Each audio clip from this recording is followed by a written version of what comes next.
No fantasi, fakta yang tak bisa dinegosiasi.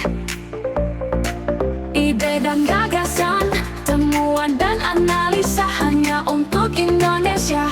Salam kebenaran.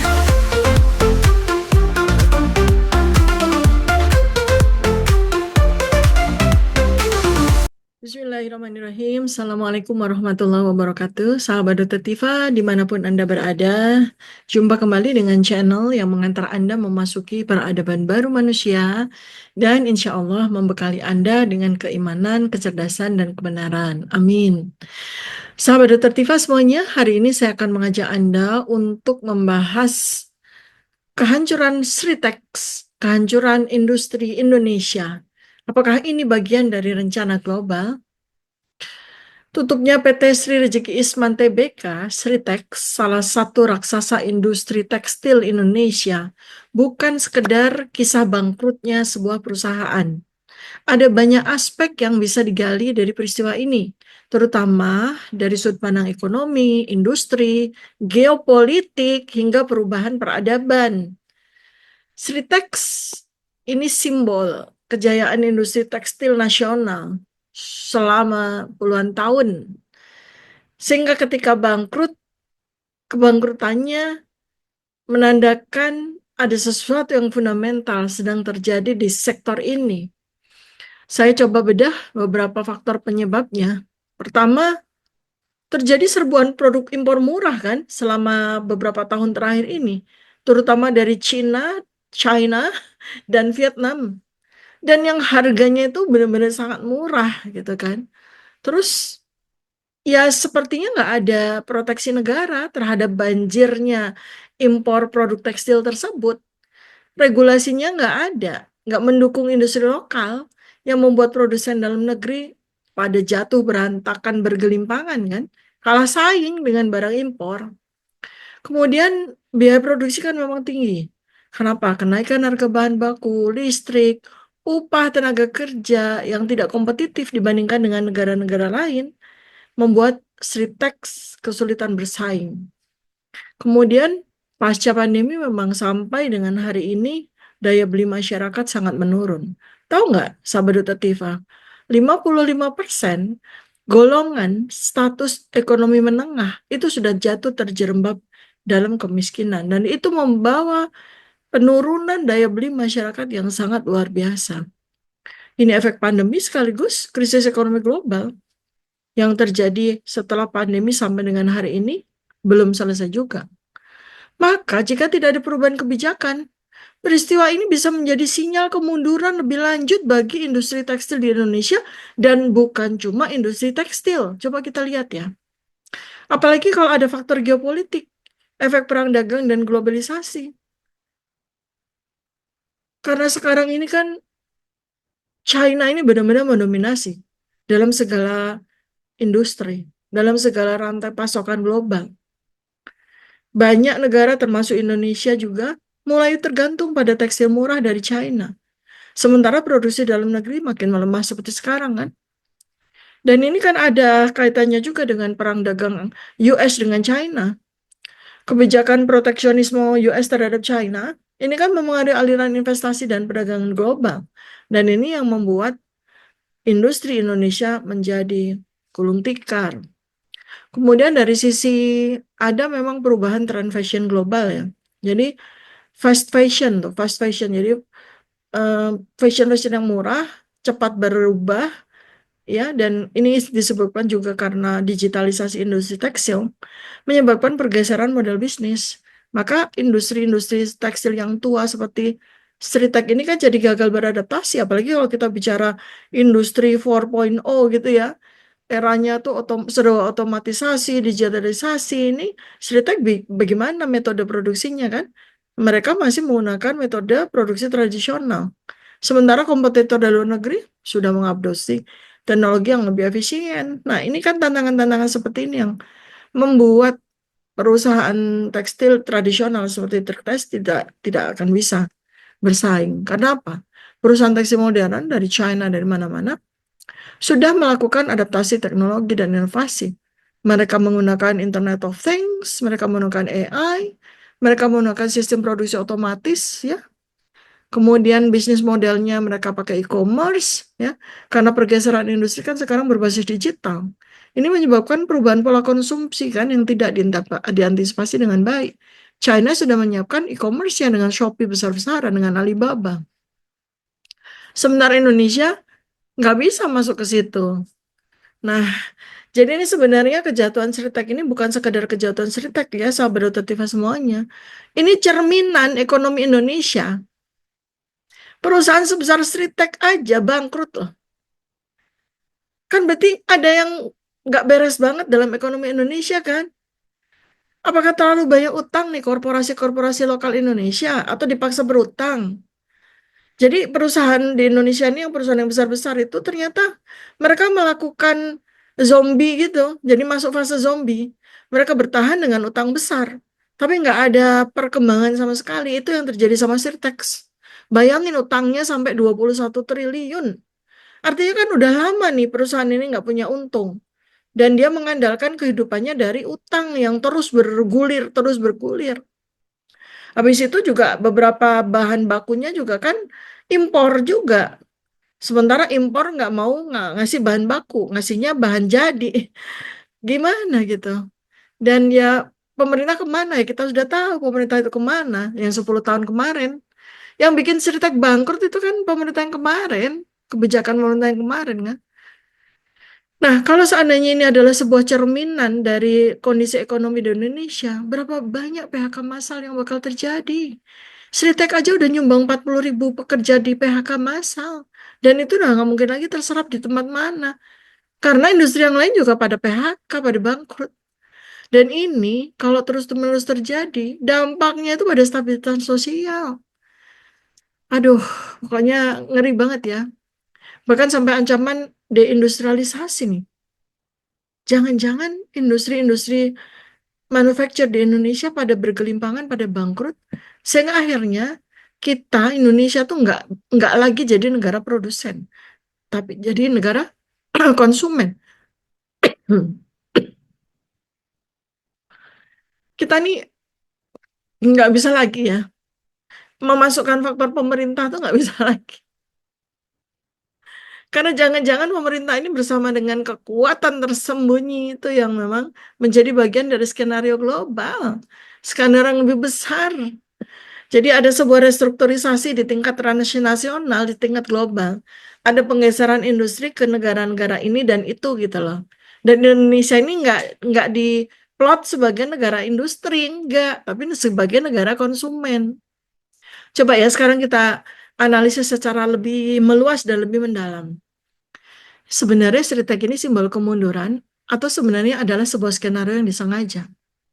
Karena khawatirnya ini tuh gejala lebih besar dari bukan hanya sekedar kebangkrutan dari industri-industri tekstil ataupun industri-industri manufaktur nasional.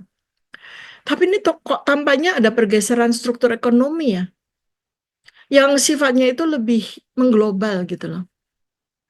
Pertama nih, tapi sebelum kita bicara soal global, kita lihat dari internal dulu ya. Kenapa Sritek bisa runtuh perusahaan sebesar itu? Tadi sudah beberapa pemicu, beberapa faktor udah saya sampaikan. Kesalahan manajemen udah pasti. Bisa-bisanya utang 21 triliun itu bagaimana? Ngeri banget. Ini utang utang segini besarnya sebenarnya uangnya dipakai buat apa gitu? Buat mempertahankan kehidupan dari industri atau buat dipakai yang lain-lain? Kemana aja uang itu? 21 triliun. Kok bisanya sebuah perusahaan swasta dibiarkan sampai punya utang sebesar itu? Kan ini nggak sekedar bahwa manajemen melakukan ekspansi yang terlalu agresif, kan ekspansi kemana? Orang ini perusahaan tradisional, dia nggak ada inovasi sama sekali.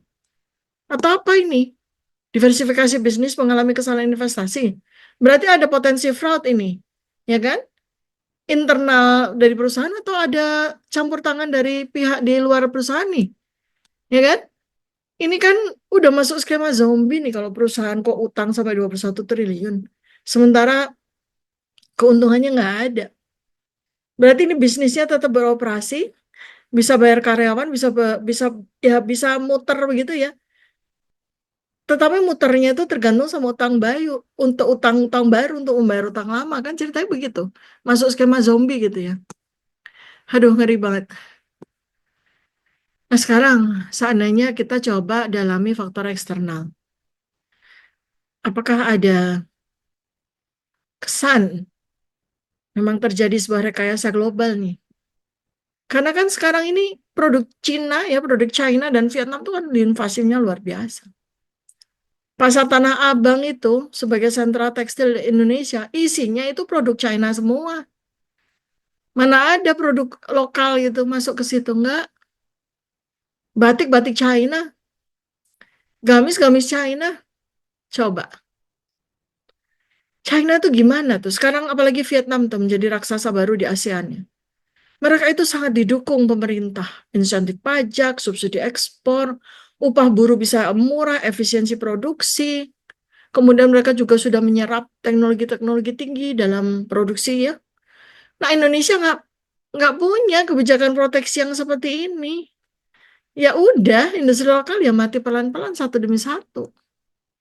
Sementara apalagi ya, jadi Indonesia ini kan menandatangani berbagai macam perjanjian perdagangan bebas. Free Trade Agreement itu masuk. Ada lagi ASEAN China Free Trade Agreement. Ini ASEAN sama China.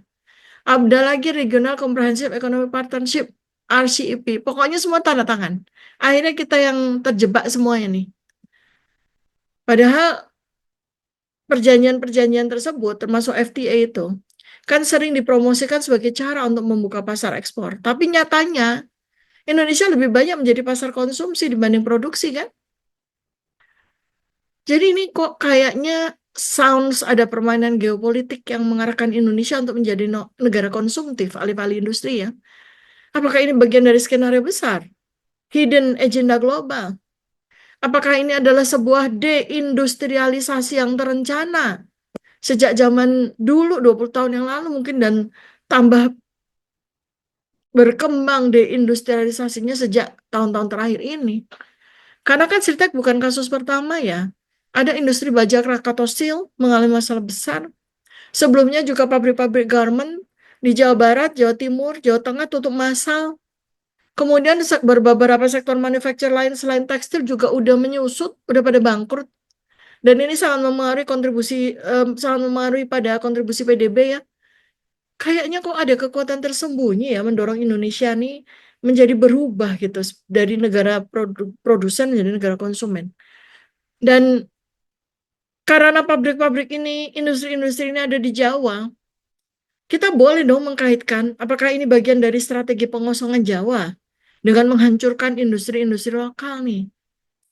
Dan ada kemungkinan industri tekstil global sedang mengalami relokasi besar-besaran kan. Seakan-akan pengaturannya itu dilakukan tidak oleh negara-negara yang memiliki industrinya, tapi oleh hidden hands, oleh kekuatan tersembunyi supranasional. Coba kita perhatikan, Vietnam tuh tiba-tiba boom, menjadi basis produksi baru bagi banyak merek global pada bikin pabriknya di Vietnam. Sementara India, Bangladesh dapat banyak investasi dalam industri tekstil. Nah, kemudian China gimana? Dia mulai menggeser perannya ke teknologi tinggi kan, high teknologi. Lalu meninggalkan tekstil murah tuh. Tapi dia menjadi eksportir barang tekstil bekas kan, baju-baju bekas. Jadi ini kalau kita lihat dari peta global, jangan-jangan industri Indonesia ini udah nggak relevan, udah tidak relevan dalam peta global. Akankah Indonesia kehilangan kendali atas ekonominya nih kalau kayak gini? Terus gimana dengan PHK massal? Gimana dengan di masa depan ini dan masa yang tidak terlalu lama terjadi krisis sosial? Sritek aja udah kehilangan 40.000 pekerjaan nih para pekerjanya. Gimana dengan pabrik-pabrik yang lain? Akan terjadi peningkatan angka pengangguran dan kemiskinan yang luar biasa. Buruh-buruh itu kan bukan kalangan menengah. Mereka itu kalangan bawah. Dan mereka terjerembab lagi dengan tanpa ada pekerjaan, tanpa ada penghasilan.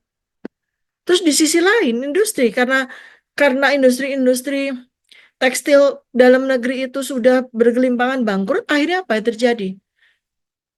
Terjadi peningkatan ketergantungan impor kan? Sementara daya beli mengecil, apa yang diimpor? Pakaian bekas, tekstil bekas.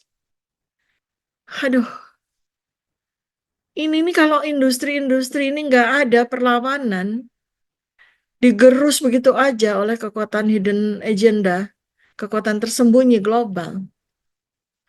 Pemerintah tidak bisa berbuat apapun. Ini Indonesia bisa menjadi negara rentan dalam peta global ini. Kalau nggak punya industri, bagaimana kita bisa menjadi negara?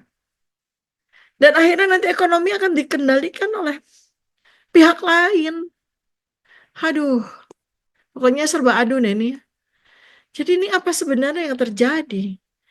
Apakah ini adalah sebuah simulasi atau bukan simulasi lagi ya, sebetulnya sebuah rencana global untuk memindahkan industri dari Jawa. Dan ini persoalannya bukan soal pemindahan dari kebijakan pemerintah. Jangan-jangan ini adalah sebuah tekanan global untuk melakukan strategi dejavanisasi industri. Ditarik semua keluar, ya, ke Kalimantan terutama karena EDKN, ke Sumatera, ke Sulawesi, ke Batam, pindah semua dari Jawa. Tapi ketika pindah, berkembang Mbak? Enggak, justru bangkrut. Jadi ini pertanyaannya kan jadi ini mereka ini rencananya relokasi atau deindustrialisasi nih sekali pertanyaannya itu. Karena pabrik-pabrik pada ditutup yang di Jawa, katanya pindah ke luar Jawa, tapi yang di luar Jawa juga nggak berkembang, tidak bergerak. Jadi, kok saya bisa ambil hipotesis ya, bahwa industri-industri ini bukan sekedar dibangkrutkan, bukan sekedar direlokasi, tapi memang dihancurkan. Kapasitas, kemampuan, kapabilitas industri Indonesia ini dihancurkan secara bertahap. Indonesia ini digeser dari produksi ke konsumsi. Memanfaatkan penduduknya yang 280 juta orang. 70% kalangan muda yang etos kerja rendah dan hedonis. Karena memang tren global, kalau Anda bisa lihat dengan helikopter view gitu ya, negara-negara selain Indonesia, ini juga tampaknya ya itu diarahkan jadi konsumen, bukan produsen. Jadi industri dalam negeri yang dihancurkan, otomatis kan negara-negara itu kalau industrinya dalam negeri yang dihancurkan tergantung sama impor kan. Nah akhirnya semua kebutuhan tekstil impor. Makin banyak brand-brand merek asing yang makin menjadi pasar dominan di Indonesia. Lihat-lihat di mall. Berapa banyak merek asing, Uniqlo, H&M, macam-macam. Mana ada merek Indonesia? Paling jumlahnya nggak lebih dari 10%. Lapangan industri, lapangan kerja makin hilang, nilai tukar rupiah makin lemah. Dan akhirnya pekerjaan sektor jasa yang lebih rentan yang akan banyak menyerap tenaga kerja palsu, ojol, taksi online, itu tenaga kerja palsu karena mereka harus mencari uang sendiri, bukan digaji. Aduh, ngeri sekali situasinya, ngeri sekali. Kalau terus-terusan seperti ini, kita ini kayak bisa diatur ulang gitu loh. Kondisi ekonomi Indonesia ini bisa diatur ulang, bukan oleh negara, tapi oleh hidden hands. Coba kita lihat impor ekspornya sudah didominasi oleh Amazon, Alibaba, Shopee. Kemudian perusahaan-perusahaan asing sudah mengendalikan produk kebutuhan sehari-hari, Unilever, Nestle. Kerja Indonesia hanya cuma jadi buruh aja di perusahaan asing yang didirikan di sini. Jadi Indonesia makin lama, ya, dalam waktu yang tidak terlalu lama, tidak lagi memiliki kedaulatan ekonomi. Ketika proyek-proyek globalisasi industri ini menjadi alat pengendalian. Gimana sekarang? Kita mau bertahan nih. Bisa nggak? Masih punya peluang nggak untuk bertahan? Pertanyaan-pertanyaan ini harus kita jawab bersama. Bisa nggak kita membangun kembali industri lokal dengan model baru? Bisa nggak kita mengembangkan industri tekstil berbasis teknologi tinggi? Bisa nggak kita mendorong industri berbasis blockchain dan AI agar tidak tergantung pada investasi asing? Bisa nggak pemerintah memberikan insentif besar bagi pengusaha lokal untuk membangun industri di Indonesia? Bisa nggak pemerintah memberikan proteksi ekonomi dan melakukan nasionalisasi sektor-sektor strategis. Bisa nggak pemerintah menutup keran impor tekstil secara bertahap?